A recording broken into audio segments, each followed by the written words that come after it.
This is Gareth Jones on Speed, episode number 528. In this episode, Zog and I discuss the cyber attack on JLR, Max Verstappen's win on his debut in GT3 at the Nürburgring. We have news on some exciting new episodes of the podcast coming soon, and music from Pet Shop Boys, live at 20 Years on Speed.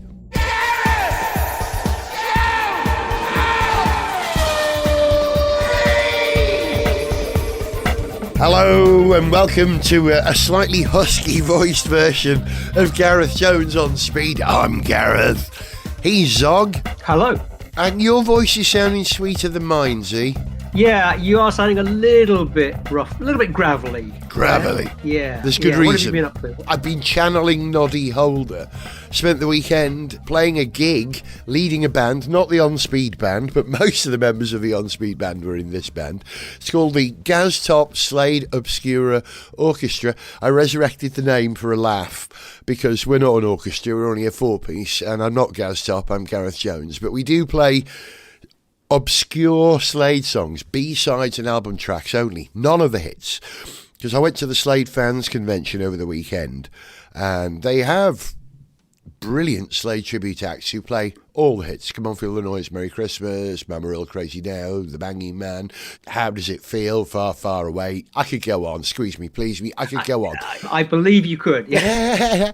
So we don't play any of those. We play the B-sides of some of the hits and some very, very, very early, almost pre-Slade stuff when they were kind of a skinhead stomp band. The deep cuts. Deep cuts, exactly the right term. Yeah, we're absolute hardcore deep cut Slade, and it was incredibly warmly greeted by the hardcore Slade fans at the convention. And yeah, I spent the whole weekend singing, so I've got a bit of a gravelly voice as a result. But it was fun, man. Hey, I was in Wolverhampton, of course, because Slade, being from the Black Country, their heartland is Wolverhampton, also the home of some deeply troubled car manufacturers at the moment, Jaguar Land Rover. I didn't really hear anything about this while I was down there, but there's been a cyber attack on JLR that's unlike anything else I've heard of. Yeah, an absolutely massive hack that's not just interrupted their operations for a couple of days, thrown a bit of a span in the works. You know, it's been catastrophic for Jaguar Land Rover, and they had to shut down factories. Suppliers haven't been getting orders for parts. Dealers, aren't getting deliveries of anything because the factories are closed down. And it's still, I think, a week away or so from actually starting up any of the factories again. Yeah. And ironically, it doesn't seem to be a case of the company being kind of negligent in, not investing enough in IT and having old systems, running the whole operation in their back end. They have actually put quite a lot into the IT side of Jaguar Land Rover, but perhaps not quite enough into the security side of it. But they've been really, doing a lot to be much more efficient and have much more just-on-time delivery of components and, of course, all the bits they need for manufacturing, which many industries are doing. They're taking advantage of the efficiencies you can achieve by getting just what you need delivered just at the last minute rather than holding large stocks of stuff. But the downside of this is when you get a massive disruption to your IT systems, as happened here, you are completely knocked out. And the interconnectivity and everything, the interdependence of everything, has just brought them down in a massive way. They're losing tens of millions of dollars a day, I believe. And, suppliers are in trouble. It's a big deal. It is the equivalent of you or I losing our phone. You lose your phone, you can't... And our laptop. And your laptop, Yeah, all in one. You can't function, you can't pay for things, you can't navigate somewhere, you can't listen to music, right. You can't communicate with your friends. You kind of stop functioning until you get another phone. And this is the problem that JLR have been experiencing. Because it happened end of August, the 29th, and they noticed on September 1st, as far as I understand. And as of today, they say they're resuming on the 6th of October, right? So still some days away. And what they're really concerned about is how they turn stuff back on is what I understand. They're taking a very careful set of steps to open up a kind of ring-fenced part of their IT system and ensure that that is operating and is isolated. The overview before they say, right, we can now turn everything back on again. But you write about the chaos to the suppliers. There are, I think, 30,000 JLR employees and 100,000 people employed in the supply chain who supply JLR. And many of these suppliers, either their biggest client or their only client is JLR. And so they're going tits up, if I can use a business term. Technical term, yeah. Yeah. Their cash flow doesn't allow them to function. And they've got loans, haven't they, so the government have backed a loan for them and a bunch of commercial banks too. Yeah, that's right. On the upside, to get to some good news, that the British government has underwritten, I think, a 1.5 billion loan to JLR to get them through this difficult period. As I gather, it seems like JLR themselves and, investors aren't too worried about this being something that's going to bring the company down. It's not like it's, that catastrophic. Everyone seems to be expecting them to just, to get through this rather nasty little hiccup and be rolling again before too long.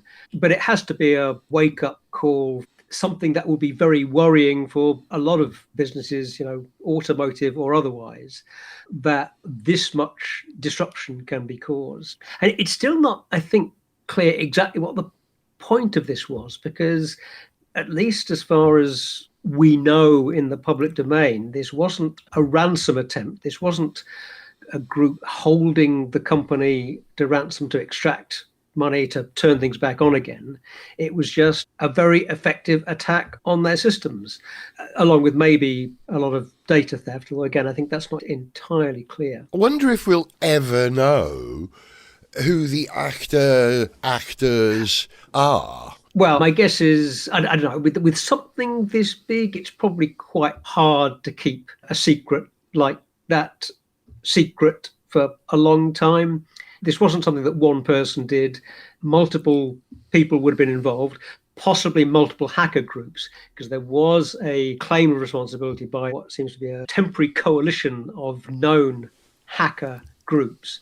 So maybe they pulled it off, so maybe we do know. I'm no hacker. I know very little about the hacker and cracker community and culture approach, but what I do know is that most security breaches like that are essentially nothing to do with a second factor ID or being able to crack the code to get into a computer. It's somebody left a sticky pad on their PC with a password and an email. And once you're in, you're in. Quite right. The security breach is not necessarily an IT breach per se. Yeah, I think what you say there about the origin of the way that quite a lot of breaches occur is absolutely that, is human error, human carelessness with a password, with a login.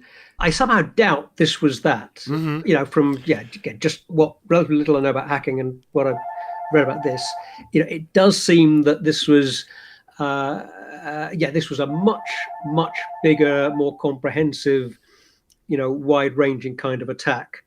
But I don't know. It's certainly a reminder to everybody that you want to be careful with your security with your computer security, your phone security information. Keep your passwords and your logins different. Secret and different. Write them down. Yeah, and if you're going to write them down, and I'll admit I've done this, write them down in some way such that it'll be very hard or impossible to work out what the password is. So I've written down passwords, in a field of characters such that, I know what the characters in there that are a password. But there's a lot of other junk in there. So you would need to kind of know what you're looking for and also know that there's a password there in order for it to be useful to you. As they've just guessed it, haven't they? Listen, all right, don't worry. The login is jlr.com and the password, it'll be Land Rover or Discovery or XJS or F. Or 1234, or whatever the default password for that. A lot of stuff comes up because people don't change default passwords. I had a cyber attack. When was this? 12 months ago or so. I suddenly couldn't get into Netflix, couldn't get into Facebook, couldn't get into Twitter, couldn't get into LinkedIn. It was hilarious. And it wasn't until I looked at LinkedIn and realised there was some young Chinese woman's face instead of me as my face on my profile. Hang on a moment. And that classic thing of somehow they find a password and email combination that works, and then they try it across, I say it is tried across every platform that people might have an account with, and sometimes it works. And of course, AI is making it much easier for those kind of attacks, or for that sort of, let's try every combination of site that we can log into with this person's password that we just got and their email that we know, and see what. It's not going to get much better. Well, it's going to get worse. I reckon in about 3 weeks' time, JLR are going to suddenly find a whole bunch of, I don't know, Amazon parcels turning up at the house, or pizzas that they'd seemingly ordered. Or, it's going to get chaotic. I shouldn't make light of it. It's very, very serious. And I say this because it is. The sheer number of people involved who have been told to go down the job centre and get income support and stuff like that. Wow, that's huge. And the other thing is that there have been a series of cyber attacks. I wish there was a better word than that. I don't like that term. There's got to be a better term. Data attack, security attack. Cyber sounds a bit, alien race to me. But anyway, there's a lot to talk about there, but that's not for this podcast. So carry on. Yeah, but there have been multiple attacks recently. A number of airports have been disrupted in a very serious way recently. They have, but those are almost certainly, if not absolutely, definitely, clearly Russia. Russia is engaging in some kind of level of hybrid war with Europe as a whole. Yeah. They're gently turning up the heat and engaging in a lot more kind of attacks on European infrastructure generally that are deniable. Yeah. There are, drones going into Poland and Estonia, and which are clearly not accidental, but Russia can claim it's accidental. Mm-hmm. They're obviously not. We don't need to go into the reasons why. And again, attacks on airports, cyber attacks on airports. Yeah, they may not all be Russia, but definitely some of them, are Russia. And there are attacks on other kind of, there've been fire bombs at some DHL centres, wasn't it, in Germany, and damaging undersea cables. Lots of that going on. Yes. Yeah, merchant ships dragging their anchors for miles and miles and accidentally cutting important undersea fibre optic cables, that kind of stuff.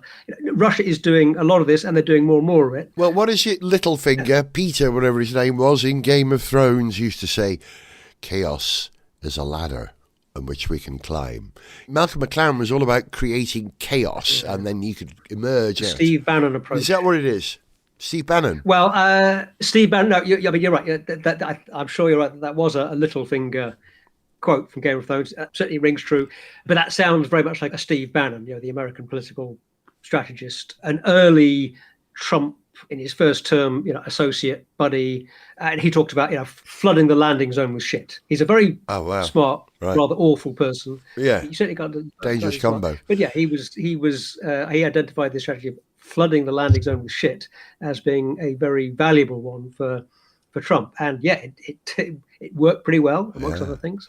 So, okay, assuming that this chaos theory works, right, who's trying to disrupt JLR? Could it be Omoda, who would like to sell cars? I'm teasing, I'm not suggesting for one serious minute that this is Omoda, or who are the other, Aura, Funky Cat, BYD, any of those, or even Lada or Moscovich, none of those trying to disrupt Lamborghini. Yeah, well, no, and it does come to mind. You do think, well, somebody has launched a major, very damaging cyber attack on a very well-known, established car marque, and of course, you think maybe it's a competitor from a very technologically capable, slightly authoritarian state, maybe. Got it. I don't know. But there is no way that if you're a Chinese car maker, you're kicking the European car industry's ass sufficiently comprehensively to not have to bother with dodgy tactics like cyber attacks. I think. I think you just told me who it is. You said it was some very technically advanced entity who are able to do this, not an individual, but we're talking about the Cybermen. That's why it's a cyber attack, isn't it? It's the Cybermen. They don't like Land Rovers for some reason, or Jaguars. Maybe because they're pink. I don't know. Or that Jaguar concept was pink. The Cybermen, there you go.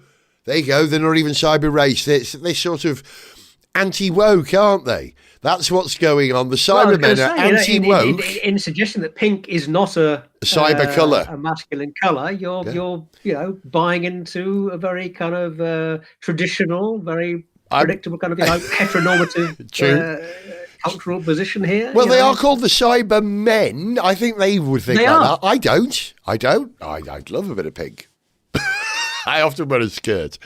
And historically, it has. I mean, certainly in our lifetime, for us, pink is a colour that you associate with girls rather than boys. If you're, has happened. You would traditionally tend to dress little girls in pink and dress little boys in blue, and but historically, that's not always been the case. Pink has been a colour that's been associated with virility and masculinity at other times and places. It's all, colour is a pretty subjective thing. You can kind of project whatever values you want onto a colour. It's all cultural. Yeah, it is, yeah. And different cultures have different values for different colours, don't they? That's absolutely right, yeah.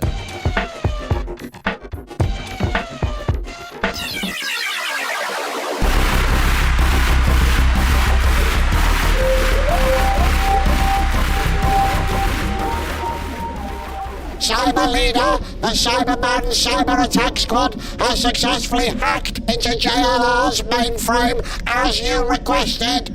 Excellent! Cyber hacking? What is the status of the manufacturer now after our attack? They have completely shut down production in all of the UK plants, Master. You have crippled our entire operation? Yes, Cyber Leader, that is correct.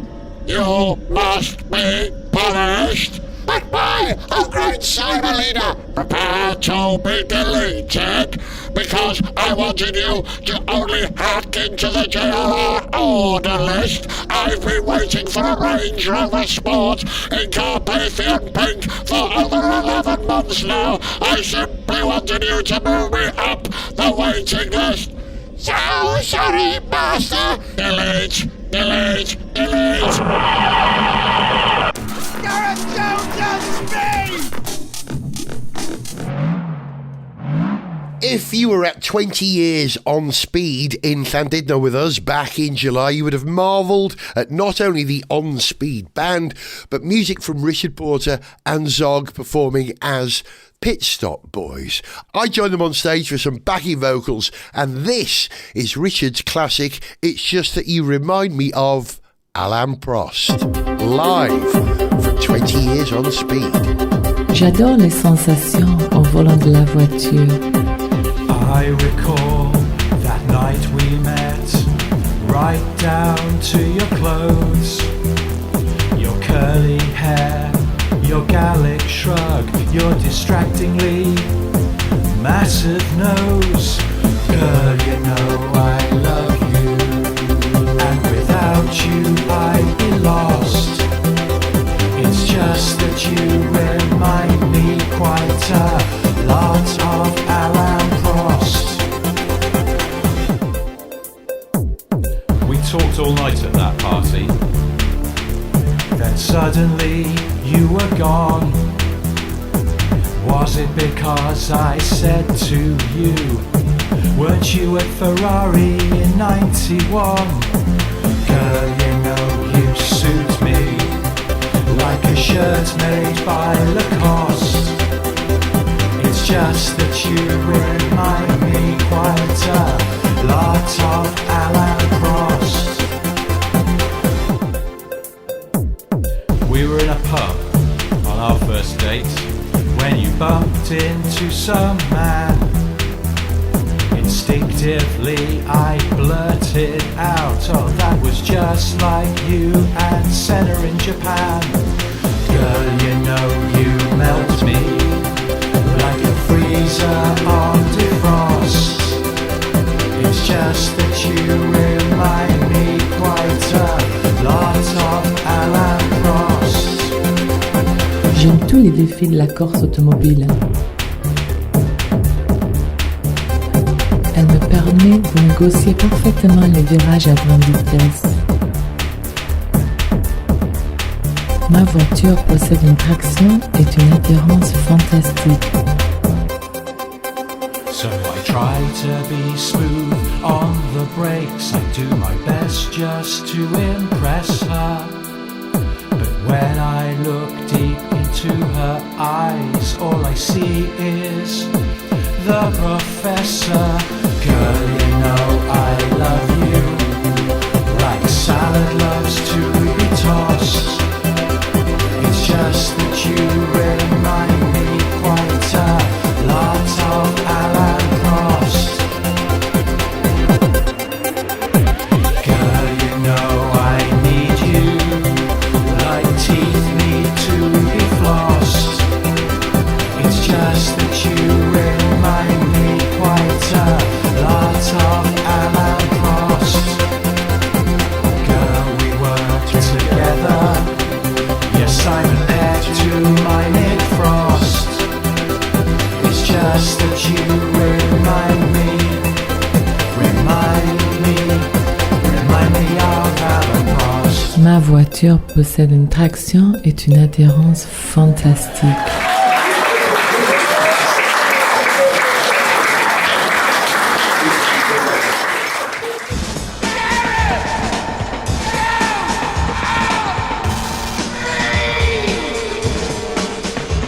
What about Max Verstappen? I was trying to remember the secret name that he used. What about Max Verstappen winning on his debut race at the Norschleife?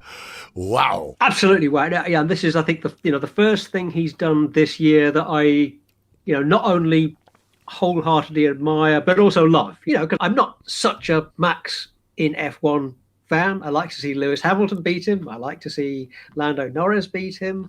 But he's a supremely talented driver. You have to admire his skill and his dedication. And that race at the Nürburgring was a really solid reminder of just how talented he is. As you say, he won the race in his first go at the Nordschleife, only 2 weeks after getting his race license for the series. Yeah. Although, I guess you look at what else he's done and think, yeah, you're probably pretty good. He did a secret test session there, didn't he? He did a secret practice session there under a different name, a very typically German name, something like Rolf Munster or something like that. So no one would realise it was him until he turned up, But he raced under his own name this time. And exactly as you say, it's a reminder of his incredible ability to make cars go quicker than they can. I heard this the other day. Hang on, come down, Octave. Yep. Jacques Villeneuve was talking on Sky TV, and he was describing a term that people often use. The two ways you can overdrive a car. You can overdrive it, you work too hard and you don't get much out of it, or you can overdrive a car in that you get more out of the car than you really should be able to. You're outperforming. That's the term I was thinking of. Schumacher would sort of outperform the car. He would make average cars go really well. Max can do that as well. And yet Jacques Villeneuve disagrees with that description. He says, well, it's impossible. You can't make a car go quicker than it can go. It just means that the car... Well, and yeah, absolutely, absolutely. And I'm going to be interested to hear what you say about because I didn't hear Villeneuve saying this, but I think one of his talents as he's blunt, isn't he? Commentator is that he's blunt and he gets to the point. Yeah. He's often very, very perceptive in getting to exactly the thing that's valid here. And I wonder here whether this is a thing to do with a driver just being able to operate in an area of sort of edge handling of a car that most drivers can't handle. Yeah. But if you can handle that, you're in the zone. Yeah, you're not getting anything out of the car that the car can't do. of course, you know. But Jacques' conclusions You are are doing something that maybe no other driver can do. Yeah. Because they just don't Well, there you go. have Yeah. the right. So, yeah, but what was his. Jacques' conclusion was, you can't outperform the ability of the car. It just means that the other driver in the same car as you isn't as good as you. And that was it. Yeah. He's not getting enough out. There's more in it. He can't do it. Yeah. And that's kind of what's happened with everybody who's been Max's teammate in Red Bull for how many occasions now? 6 teammates in 4 years or something like that. He just destroys people. You've got to admire that. I'm like you. I don't have a great love for Max. I admire him as a driver.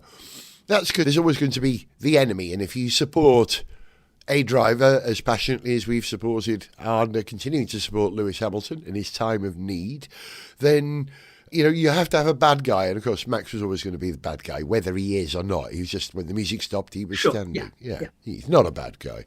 I love his dad. Love Jos Verstappen with all my heart. He's a great bloke. Really? I don't know. I never really warmed to him very much. But to get back to Max, this race, we should say, it wasn't the better known 24 hours of the Nürburgring. This was part of an endurance series in Germany. And I'm not sure whether Max is going to be doing any other races in this series, but he is hoping, I think, to drive in the 24 hours of Nürburgring next year. Yeah. Which will be quite something. Yeah. You've been to the 24 hours. Yeah, I have. And got to tell you, it's a blast. You absolutely should go. I'd like that. Yeah, no, it's a fantastic event. 24-hour endurance races are always a blast. Oh yeah, we're big fans. And this is, it's kind of more fan friendly, I think, even than Le Mans in many ways. It's accessible. Yeah, it's a great event. So yeah, to have Max, and next year it falls in between a couple of the Grand Prix. So the calendar will allow Max to do that race. So yeah, so that's something to look forward to. Wow. Let's hope he does it. The people who run that series must be dancing a happy dance. Suddenly all this attention, this worldwide attention will be on their series if, multiple world champions wants to race there. And yeah, good luck to him. It's tricky though, isn't it? When drivers start driving in other race series outside of their F1 priority, it has resulted in some difficulties over the years. Robert Kubica, of course, was taken out of F1 for years and years and years due to the injury that he picked up in a rally that he wanted to do. Kimi went rallying as well and nearly did himself some serious damage with multiple crashes. And the Nürburgring, Norschleife, that's a fairly challenging circuit. Things can go wrong there. I'm not suggesting that we're going to lose Max, but if he got injured in a way in that car that took him out of F1, the insurance deal for Red Bull on covering that on the contract, I don't know how, do you know what I'm saying?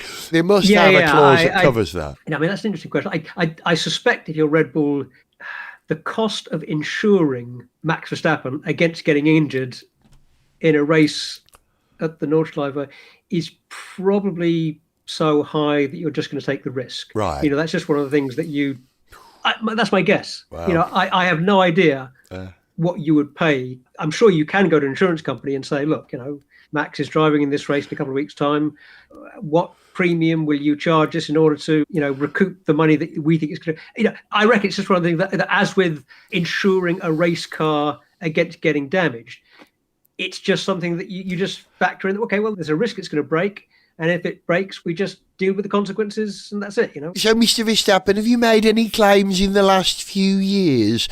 Or would you like a no claims bonus? 6 years without breaking a Red Bull car. That's very good. I heard that you took a wing off that cost £250,000. I don't think we have to include that because you don't have wings when you're racing on the... Visualising that. It is something to look forward to. One last on this. I think Lando Norris said he'd be interested in following Max down the sort of doing some endurance racing. And there may be a bit of a backstory here in that because bigger manufacturers are coming back to endurance racing with Ford, McLaren, with the changes that, Genesis, with Le Mans changes in the last few years. Yeah, McLaren coming back, Ford and others. Maybe that's one of the things that is helping to draw some drivers from F1 to have a go at endurance racing. So maybe we'll see Lando Norris and Max at Le Mans in a couple of years' time? Who knows? That'd be fun. Oh, I'd love that. Yeah, anyone from F1 who comes to Le Mans, we welcome them. There's always like, come and have a go if you think you're hard enough. Because as much as F1 is our sport, Le Mans is very much ours too, isn't it? We're there. Oh, every yeah. year. And let's remember, Hulkenberg and Alonso both had their stints racing at Le Mans and did very respectably.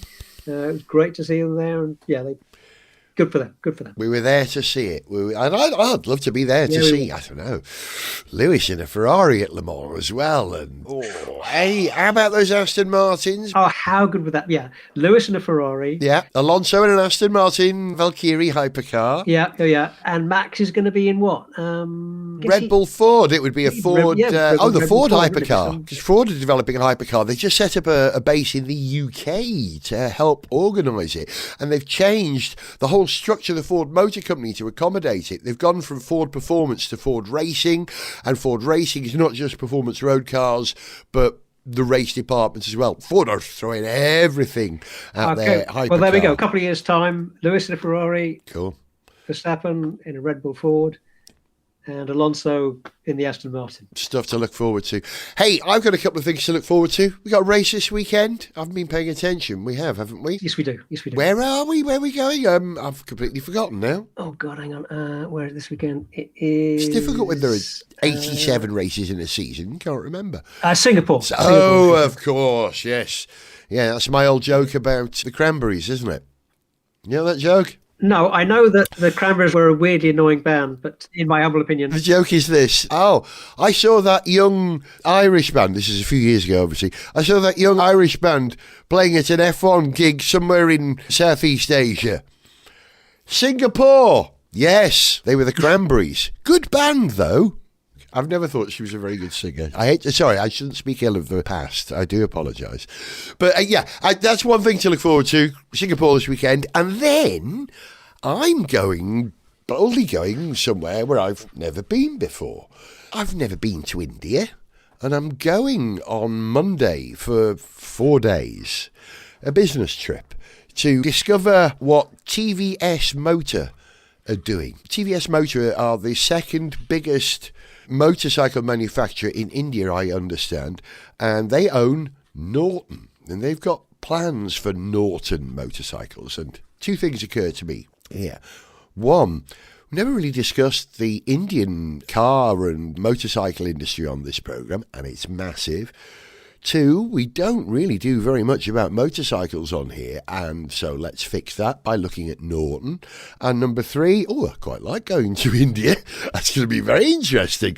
Can't wait to see some Maruti Suzuki or some Hindustan or some Ashoka Leyland vehicles out on the road. So there's going to be at least two, I would think, very full travelogue episodes of Gareth Jones on Speed published in the next few weeks on my flying visit to India. I'm going to Bangalore, which I believe is what used to be called Bangalore. That sounds like a reasonable guess. Yeah, so from Bangor in North Wales, just up the road, to Bangalore in India, I'm just adding a bit of a luru. So that's why this is a short episode of Gareth Jones on Speed, and that we put one out last week as well. If you haven't listened to that one, all the classic cars in town did know me and Phil Williams, go and listen to that now. Hopefully I'll be back with another episode or three in a couple of weeks. But for now, Zog, namaste and respect. Namaste. Thank you, brother.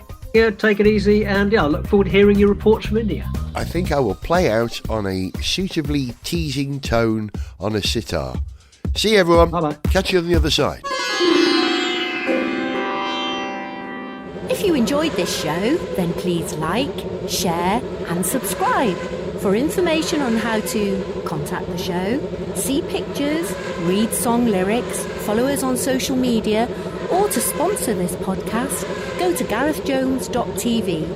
Gareth Jones on Speed is made in Wales by Whiz Bang. Gareth Jones!